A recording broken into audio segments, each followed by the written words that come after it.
When was the last time you felt truly seen, heard, and understood at work? And if you're thinking it's been a while, maybe you're not the only one.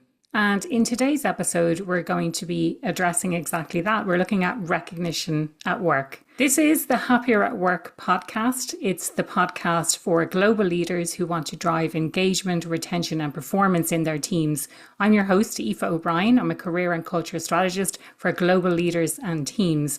And welcome to today's podcast. I want to start by saying that if you find that you haven't created a culture of recognition in your workplace, it's not your fault.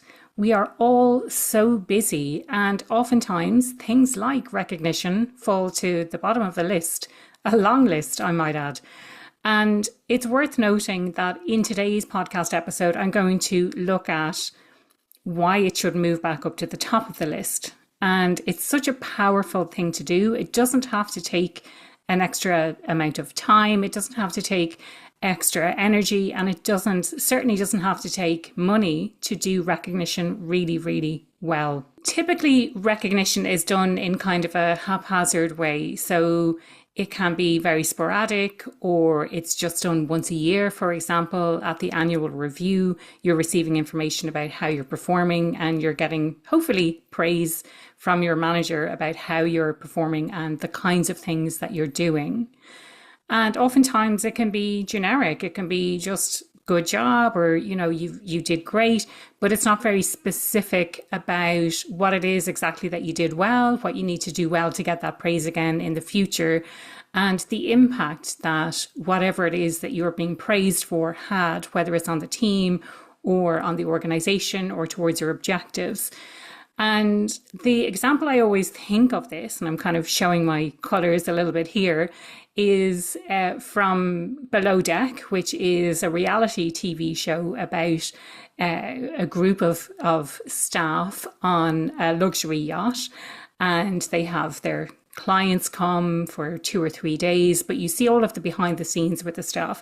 Now, the captain on one of the yachts was called Captain Lee, and when he was calling someone out who was doing an exceptionally good job, all he did was say, "Great job."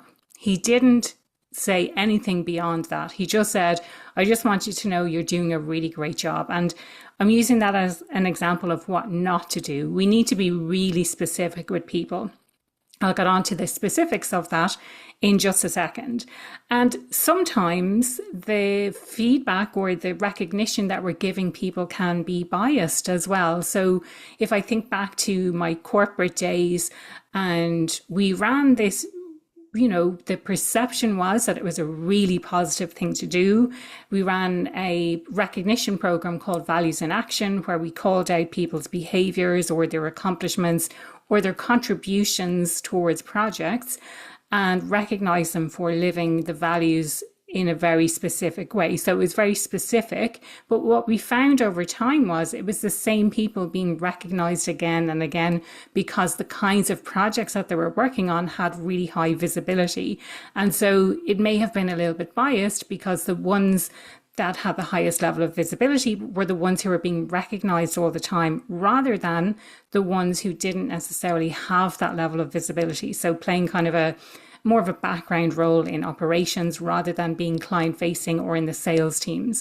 So just something to bear in mind as well. The other thing as well that we need to keep in mind is it makes it much more difficult when we're working in remote setups. So when we're in a remote or a hybrid work setup, it makes it more difficult to give that recognition, to really see the effort that people are putting in and the achievements that are getting. And I talk about this a lot on the podcast, but it makes it even more important to make sure that we have really clear expectations. This is what I expect of you in terms of time, in terms of quality. These are what the deliverables are. And if you want to share, this is what going above and beyond looks like. And this is an example of what that looks like.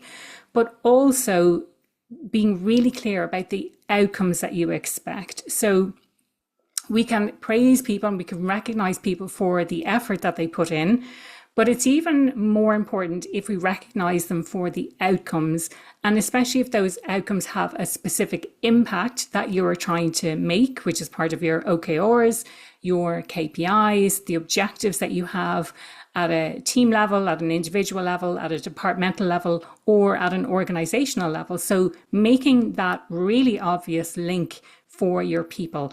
And then when it comes to recognition, it makes it so much easier to say, you had this impact. And there is not a lot that is more powerful than being able to say that your contribution had this impact on the organization. So when it comes to the steps that you can take or the considerations that you need to have when it comes to recognition, number one, and I think I've emphasized this quite a lot, is being really specific about it. So be really clear about what you're recognizing someone for. And again, an example that I can think back to my corporate days when I was sitting in on a presentation of one of my team members and the client was asking questions. She was able to respond really well. She had the answers. For anything she didn't have an answer to, she was able to say, let me follow that up for you, and then followed up with the client.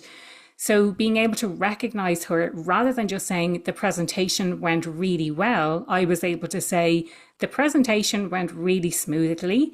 And despite the fact that the client was interrupting throughout and asking questions, you handled the questions really, really well. And when you didn't have the answers, you were able to follow up with them separately to answer their questions rather than trying to kind of, pretend that she knew all of the answers. So I was able to be really, really specific about what it was that she was doing and how she was contributing. So it may take a little bit of extra time to do that thinking of like, how does this relate back to what we're trying to achieve? Or how can I be more specific in this feedback rather than just saying you're doing a really good job? But it's really, really worth it when people can see and they know what it is that they need to repeat in order to get that praise again. The second area then is about timeliness. So there's no point in seeing something in someone and then saving it for a few weeks later or a few months later to let them know then. It's much better to share in the moment, this is what I'm seeing, because you will see that behavior repeated again and again if you're specific and you give it in real time. Another thing to bear in mind is recognizing the unseen. I think this is something that happens a lot, that you get to senior levels and you're able to anticipate problems in advance and you're able to avoid problems because you know that you can address it in advance, you can anticipate it, and so it never becomes an issue. So maybe even for ourselves, we don't even realize that we've avoided an issue. Or there could be someone else who's saying, well, I avoided this issue and that issue, or this issue came up and I solved it. But actually, you're the kind of person who is able to anticipate it to make sure that it never became an issue in the first place. As individuals, we need to communicate those kinds of achievements, those kinds of accomplishments, so that our leaders know that we are able to anticipate that we have avoided those. So that's the first thing.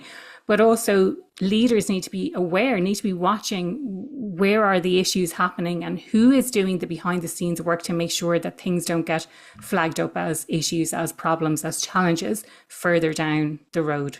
Another consideration is thinking about how people like to receive feedback. So I'm the kind of person, I'm happy to get it privately and then in a follow-up email, but I also love for other people to know. So whether that's at a team level or at a department level, whether it's an email send or in a town hall, I love other people to know that I'm doing a really good job, but not everyone is like me. So really understanding how does each member of your team like to be recognized, and using those means to actually recognize them and think about different ways.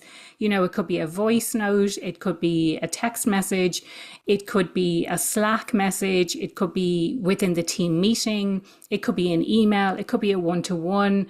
whatever it is, think about all of the different ways and don't be afraid to do it multiple times. So tell the person multiple times. You can do it privately, publicly, if they're open to that. So think about those different kinds of channels that you can use to communicate the recognition and the praise that you want to give them. I mentioned this already when I talked about the importance of setting clear expectations and making the impact really clear. But when you're talking about the recognition that you're giving someone, making that connection back to the objectives, back to the impact that what they did had, whether that was on other members of the team, whether it was on objectives, it could be a contribution towards a departmental goal, for example. So really making it explicitly clear, a connection between specifically what they did, their behaviors, their achievement that they had, and the impact that you're trying to create within the team. So making that link really explicit for them, to let them know, to communicate that their work really matters, that their work is really, really important. I wanted to share kind of a random example with you as well, a non-work related, just to see the kind of impact of this. So I have been to lots of weddings in my life, and I have also introduced people, not intentionally necessarily, but I happened to bring people together who ended up getting married. And I went to one wedding where I had introduced the couple, and there was absolutely nothing said about me. And I was kind of a bit like, oh, that's strange. I thought they would have mentioned how they met or that they met because of me. And then I went to another wedding last year, and my name was mentioned 3 times in 3 different speeches, and people acknowledged me, they pointed over to me, and I'm still kind of getting goosebumps from that now. Because of me, that couple met, but they told everyone about it, and it made its way into the speeches of 3 different people as a thank you to me.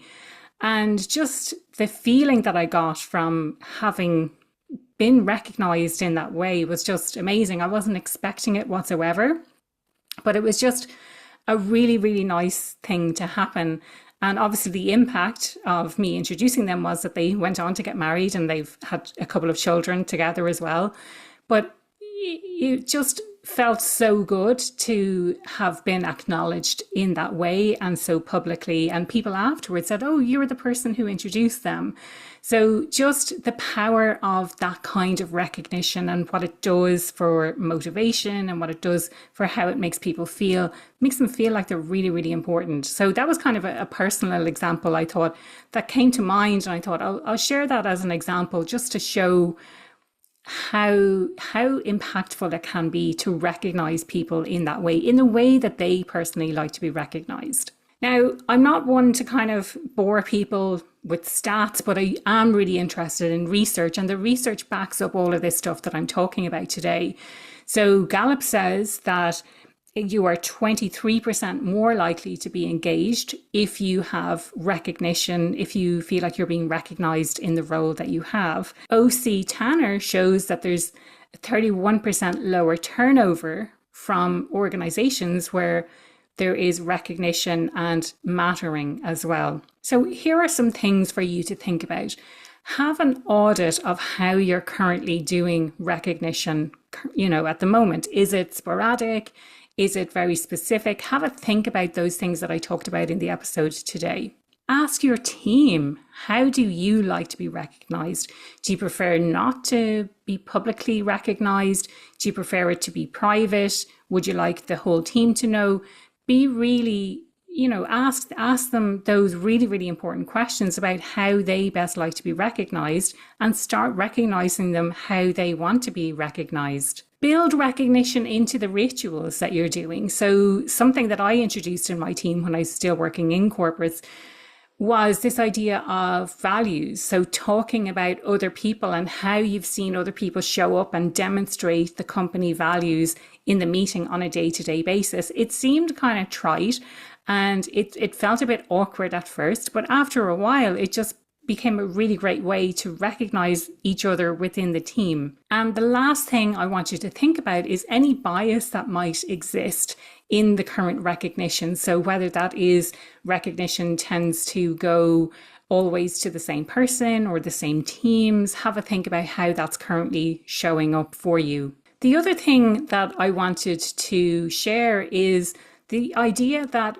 recognition doesn't have to come from the top. It can flow in lots of different directions. So it can be peer to peer, it can be manager to direct report, it can go direct report up to manager, up to senior leaders.